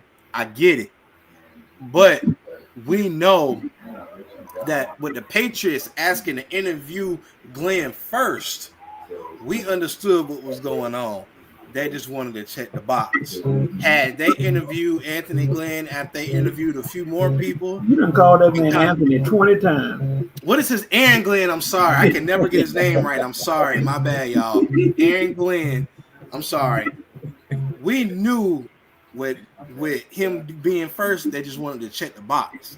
It was just by legal terms, we just want to do this so we can just go ahead and get him out the way. I don't like that. So, but on paper, Mike Vrabel is the best. I mean, he's the best candidate, and I get it. Right. But don't waste people's time. That's my thing. Don't waste my time, because now you wasting my time, and that means you don't respect me. That's all I'm saying. Right. Yeah, Byron Leftwich and Pep Hamilton have been through this process before. I think Leftwich and Hamilton are always some of the first choices teams go to anyway, just to meet the Rooney Rule. So imagine how many phony interviews. Y'all better get these guys' name right. This is not Anthony Hamilton. It's Pep Hamilton. He said Pep. Yeah, I said Pep. Oh, you did? Okay. Don't you thinking of Anthony Hamilton? Get that Django Unchained soundtrack out your mind. but yeah, I said Pep Hamilton and Leftwich, a coach. And just imagine how many phony interviews these guys have been on in the last 3 or 4 seasons. And now you asking them to go on another interview, and like our money said, everybody and their mama know Mike Vrabel is the guy in New England. So I'm gonna say it too. Pep Hamilton and Byron Leftwich are thinking, man, as many phony interviews as I've been on through the years, why am I going to subject myself to another one when I already know they want Mike Vrabel? So I agree with Leftwich and Pep. Stop being part of this BS process. I hope more coaches stop being part of this BS process. Either you gonna bring me in with a fair intention to give me a shot, or I'm not coming. H.O. Well, I was gonna say you are caught between a rock and a hard place, because if you don't take the interview, that's going to create the narrative that you don't want to interview. So the next interview, they're not going to invite you. So you kind of have to take the interview so you can get the momentum and the narrative going that you at least want a job or want a head coaching job. Because if you turn down the interview, and if you keep turning them down, and you know how that goes, they're going to create the narrative that, well, you must not want a head coaching job. Yeah, So, I get it. so you kind of gotta take the interview. So you got to go in there knowing that I'm only taking the interview just so the narrative won't get painted badly for me. Yeah. If it's something so quiet, blatantly sure. as the Mike Vrabel thing, then I understand. Now, if it's a job where you be like, okay, maybe I got a shot, I'm gonna go because maybe I got a real shot. But when you know right away that Patriots want Mike Vrabel, and you know right away that you don't have a shot, I can understand Aaron and Pelt and Byron declining the Patriots interview. Now, if from another team where you say like maybe my chances are increasing a little bit, I may don't have a real shot, but I got a decent shot. Okay, I might take those interviews. I'm not gonna decline every interview, but interview where I know I have basically zero chance, yeah, I'm gonna decline that one. But HO, you look at like you just said, you go on them because you know you want to be turned down. They keep turning down interviews for be a head coach. Maybe they don't want to be a head coach. But let's be honest, who's gonna hire Pep Hamilton? I'm just playing. I'm gonna stop right. I'm not gonna mess with the Pep. He did what he did, and like you said, that's a gray area, and that's a really gray area you got to deal with because you go because I mean, and like you said, y'all all have said, everybody and their cousin sister knew that Mike Vrabel was the man they wanted, and I just thought Robert Kraft, first of all, or even organizing interviews with these guys. I mean, and then you turn around and try to say, well, I was just honoring the Rooney Rule. Come on, no, Robert, that's not what it's for. You don't have to interview them guys. You know you're not gonna hire. You knew from there. I mean, by law, like Jerome was saying, on paper, yes, that's what it's for. But that's what we're saying to change the rule because if you're only giving me the opportunity to interview just to check a box, no. Don't waste my time. Okay, here's Jerome saying now, the NFL is a private organization. They will never have a rule about ensuring minority ownership in the Billionaire Boys Club. If fans won't change, boycott the NFL for 2 years. Yeah, I mean,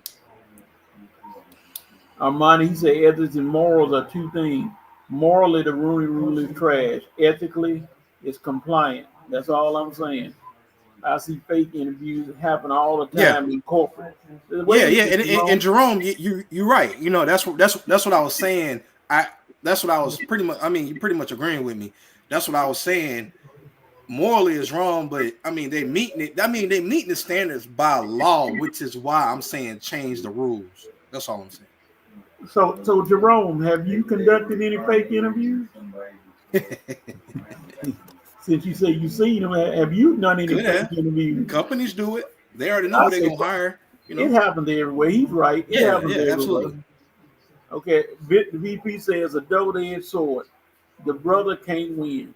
This whole thing sucks. It happens in corporate America as well. Don't have a super ethic name like Tyrone Antoine Reeves.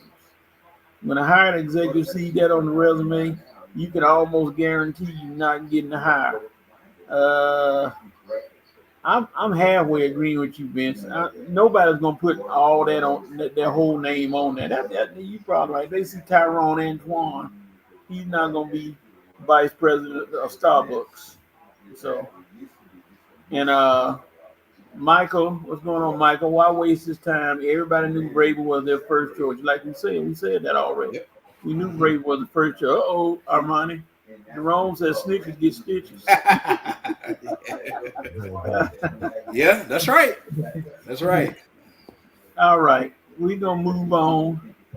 Now it's time for the NFL picks, and there's an interesting race going on at the top of the charts. Ladies and gentlemen, you go find those NFL picks. I know it ain't got nothing to do with me. Only chart I'm gonna be looking at is the menu chart when Coach tell me what he want to eat. Did I go undefeated last week? Oh, that's something else. Didn't I go undefeated last week? Armantis? Oh, that's hard asking. Armani, Red, and Rev all went 5-1. Horace, in case y'all didn't know, Horace went undefeated last week. Hallelujah. Yes, sir. Oh, you picked the Texans? Horace? Yeah. Damn, I should have picked the man.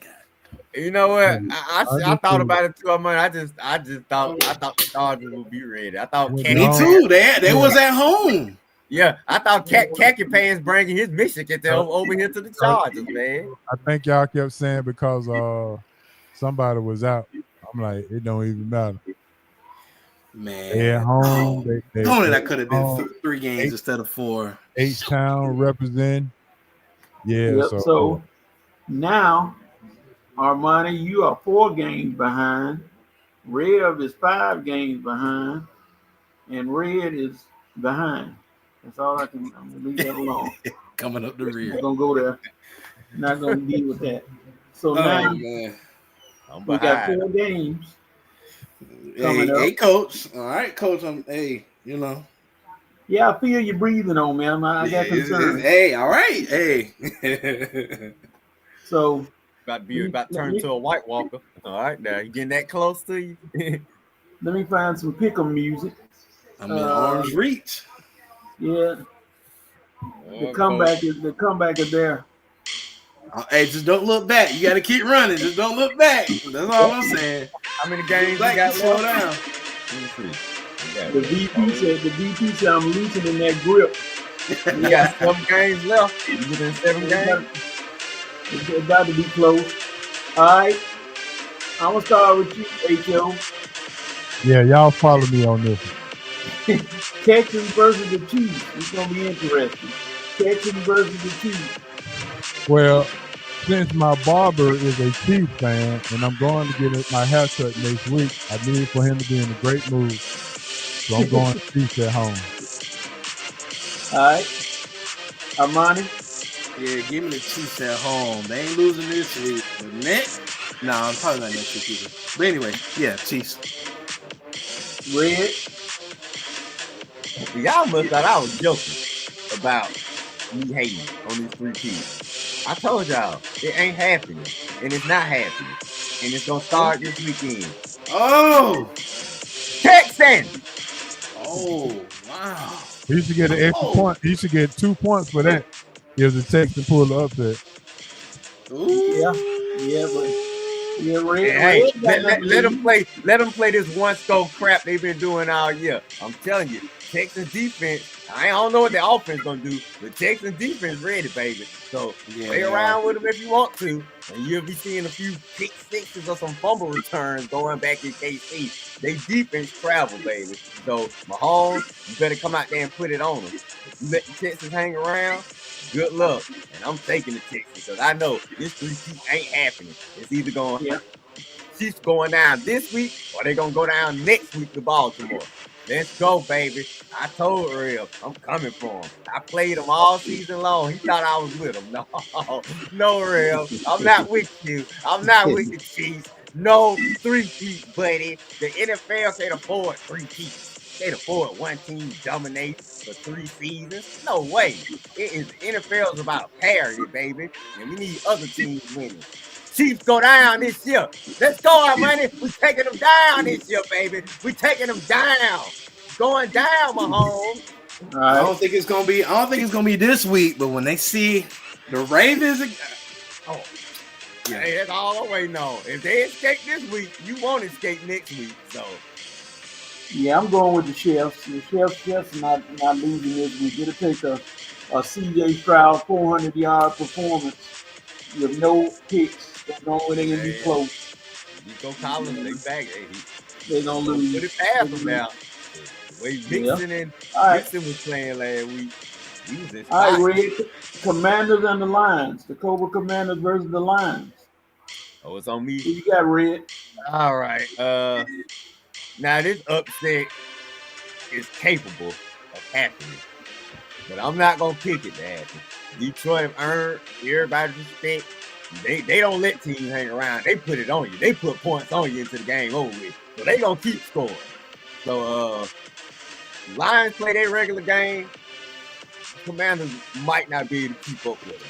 But if you let the Commanders hang around Detroit now, you playing with fire. That's all I'm gonna say. You're playing with fire. But I think Detroit to go in, let the Commanders feel like they hanging in the game. But in the end, after the halftime, you're gonna go ahead and put them away. So David Montgomery is back. So that's gonna add a little extra punch. I think Detroit gonna handle them. I say 42-30. All right, H.O. I'm going with Detroit. They gonna be fully healthy. They on the roll, and yeah, Jaden gonna probably perform well, but Detroit go outlast them.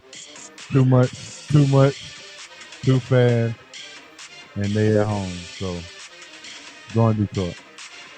Armani? Yeah, give me the Lions. I think the Lions going. I honestly think the Lions are gonna represent the NFC in the Super Bowl this year. I think the Lions they're just a tough team, man, and they built that team. I'm gonna say it over and over again. They built it the right way. Started in the trenches, worked outside out. I mean, they've checked all the boxes. All the boxes. This is a championship team right here. And they got some noise that they want to make because they got tired of being embarrassed. They got chips on their shoulders. They got tired of being the embarrassment of the NFL. Lions. They've been embarrassed. Yeah, they've been embarrassed pretty bad. Yeah. I'm gonna finish it off. I'm going with the Lions because the Lions. Jaden Daniels is obviously the rookie of the year without a doubt. That ends Saturday today. He's not gonna be able to put that rookie of the year over the line. He's gonna make a good effort now. Trust me, him and Scary Terry, they're gonna look good out there. But the Lions got their running backs, both of them back, and they still got everybody else. So I'm gonna go with the Lions. Let me see what the nation is saying. Let's see what they got.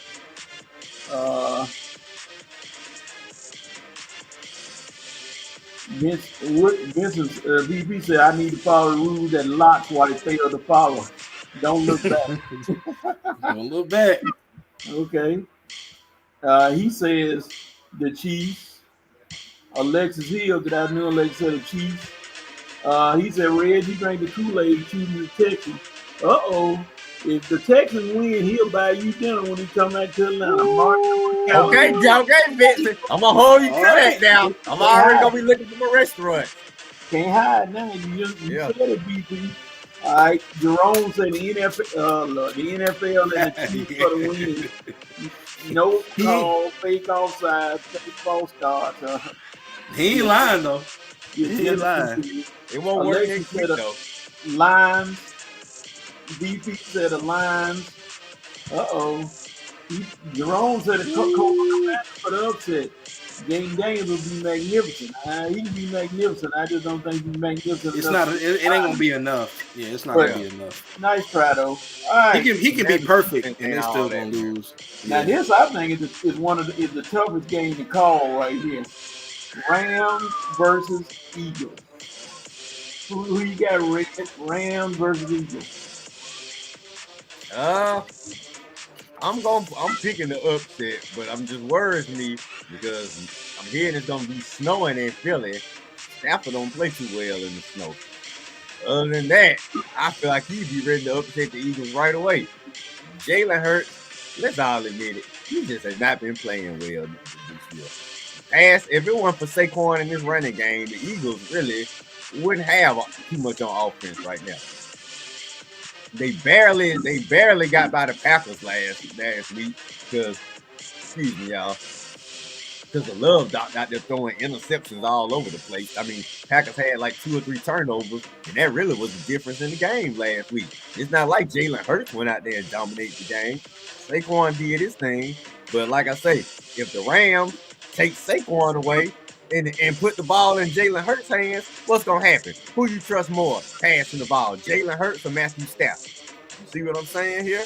And if the weather don't affect Stafford that much, Rams defense has been balling. They can stop Saquon and put the game in Hurts' hands. To me, the Rams have the most experienced team right now. They got the best coach right now. And the only thing that's going to stop them is this weather. If it's snow in Philly, the Eagles got a chance. If it don't snow, Rams all day, baby. I'm taking the Rams. Hey, Joe. I'm going with Philadelphia. Yeah, I'm going with Philly. Home team. Yeah. Home team, they buckle up in the playoffs. Okay. Armani? Yeah, give me the Eagles at home. It's going to be cold, snowing. You're going from nice LA, beautiful weather, to you coming to Philly. And Saquon, they're going to run the football a lot. And Aaron Donald is no longer on that Rams defensive line. So give me the Eagles at home. Don't need them. They got Jared Verse. Yeah, I'm like that, Armani, with the weather. I think I'm going to have to go with the Eagles, too, even though my boy Puka Nuka is going to show out and play well. I don't think the Eagles are going to allow the running back, Kyron Williams, to get loose. They're going to shut him down. Saquon ran for 255 against the Rams last time. He won't do it again, but it's going to be tough sledge. He's going to get up. He can get running uphill, and it's going to be over. I think the Eagles are going to pull it out. All right, not a game of the day, but a game of the weekend for everybody. Ravens versus the Bills.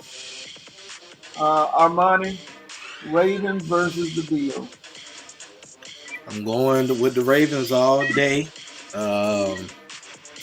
It's just their time, man, and it's hard to stop there. It's one thing, like last year, if Lamar didn't have Derrick Henry. But since they got Derrick Henry, it just changes the game because they can run all game. And then if you stack the box, he can beat you with his arm too. So I think it's gonna be too much for the Bills. I think the Bills need a little bit more depth at I think the linebacker position next year, but the Ravens are just gonna be too much for the Bills. So give me the Ravens. All right, Red. Ravens all day. This not going to need to be a game, right? I don't know why everybody pumping up game of the week.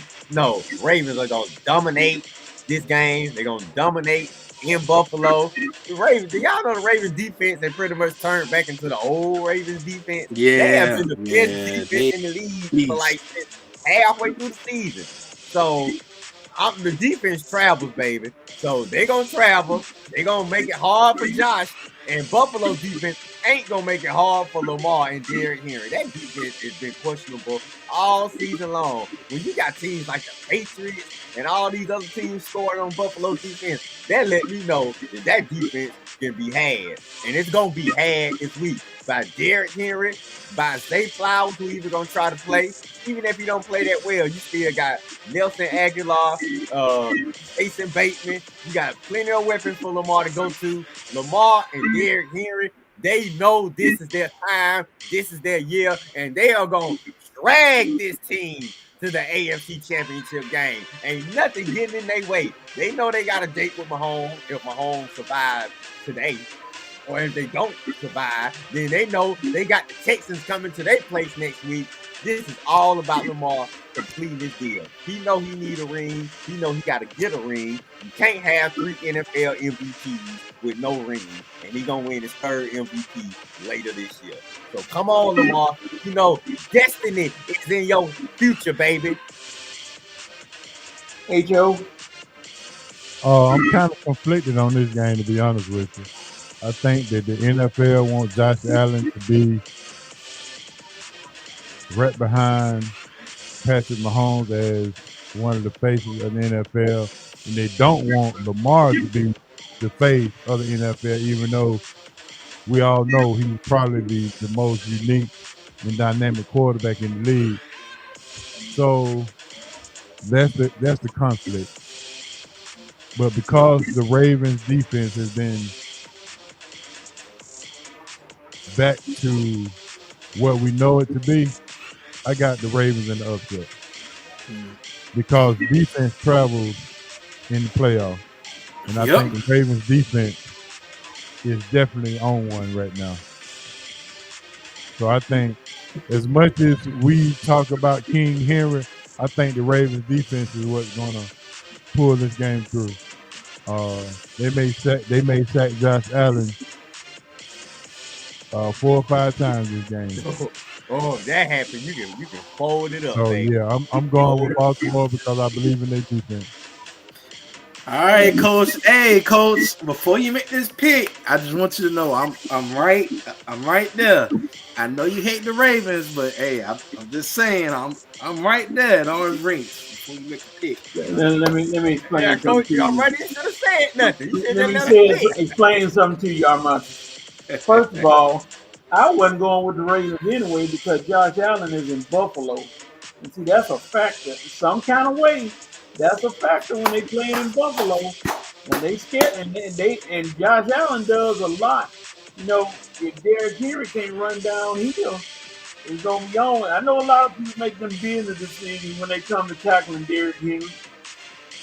But if that scheme comes up where Lamar Jackson is forced to throw a lot, and then Zay Flowers is still not here. That's a weapon you might need in that cold weather. I'm gonna go with Buffalo. Josh Allen, he for some reason he seemed to actually be Superman in that stadium. Now they're playing in Baltimore.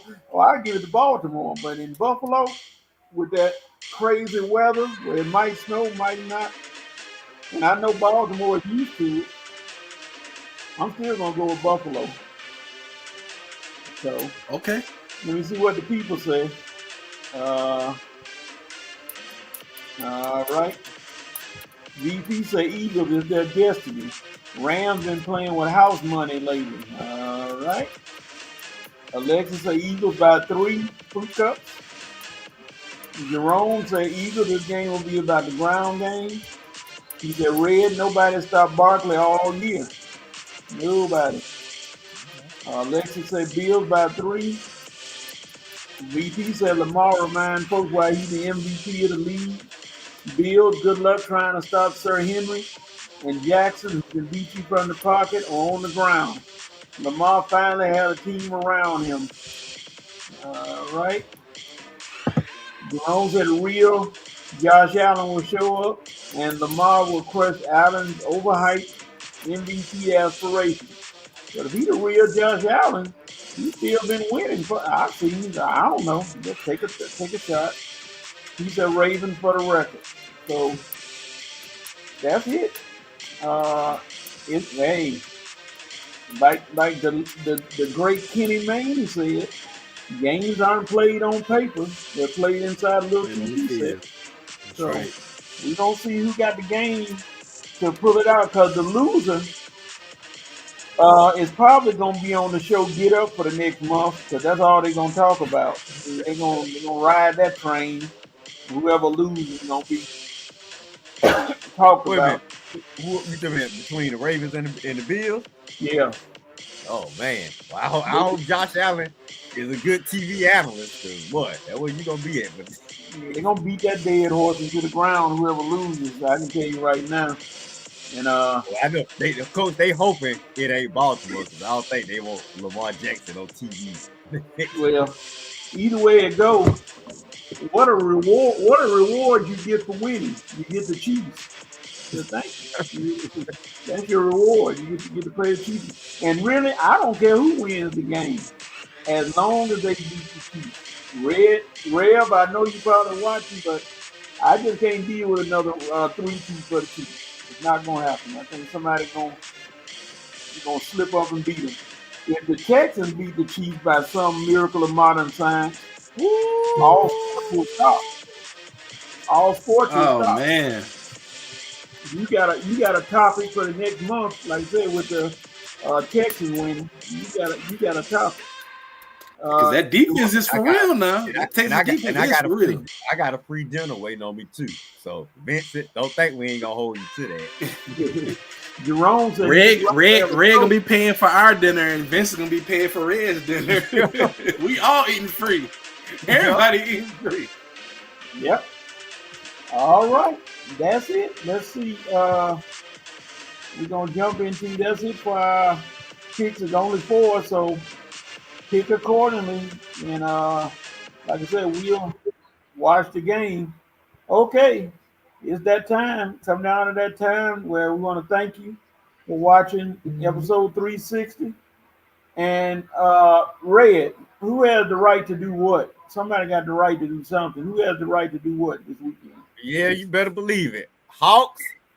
All right, now it's time to put all those games we've been working up to. It's time to put them to the test tonight, baby.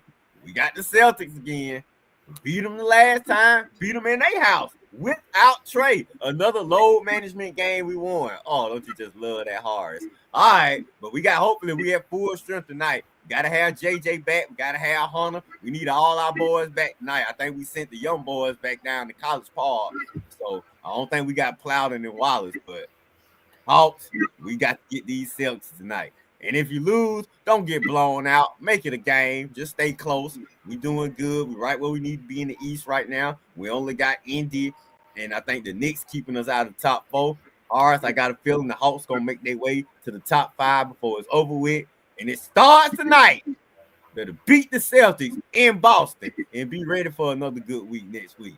Man, I'm loving these Hawks. I never would have thought Horace I was loving these Hawks, man. I got more to talk about, but I'll save it for later. Hey, Joe.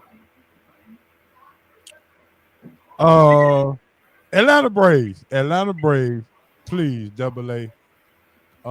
Let's get this thing rolling. Let's go ahead and get Matt Scherzer signed.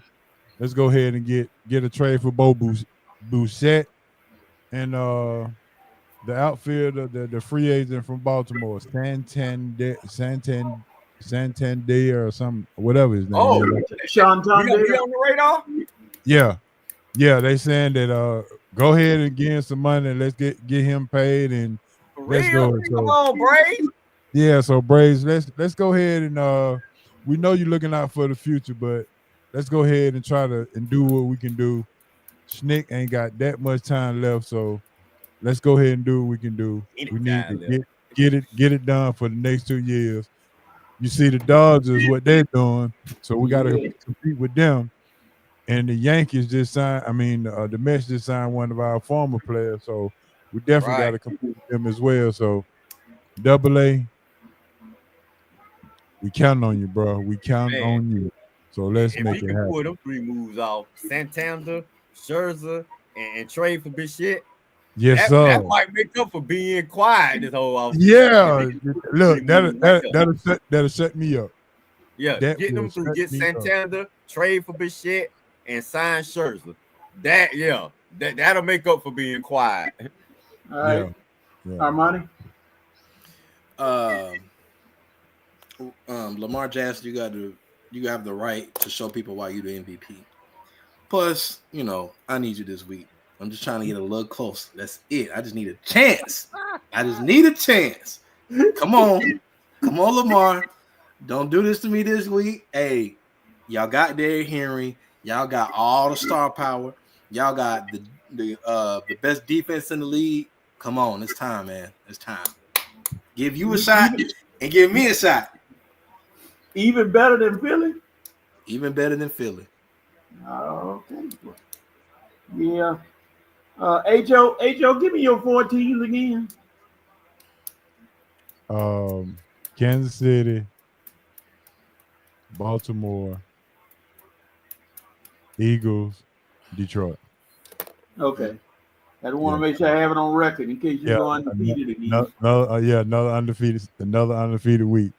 Well, Now, if I could just go undefeated online with some fruit cups on it, yeah. But look here, if I go undefeated online with some fruit cups on it, then we all eat at the Big Easy Grill on me. The fruit cups will be flowing deliciously. Wait a minute, we got a couple of people online who said, let's see.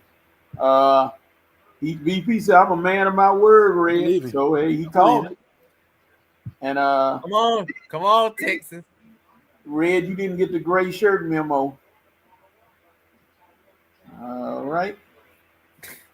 VP, I have no idea what you be talking about. VP said the Gamecocks had a right to deliver a nice victory against the hungry LSU Titans, led by Crazy Kim Mulkey. The game is sold out. 18,000 fans yelling at the Colonial Life Arena on 123.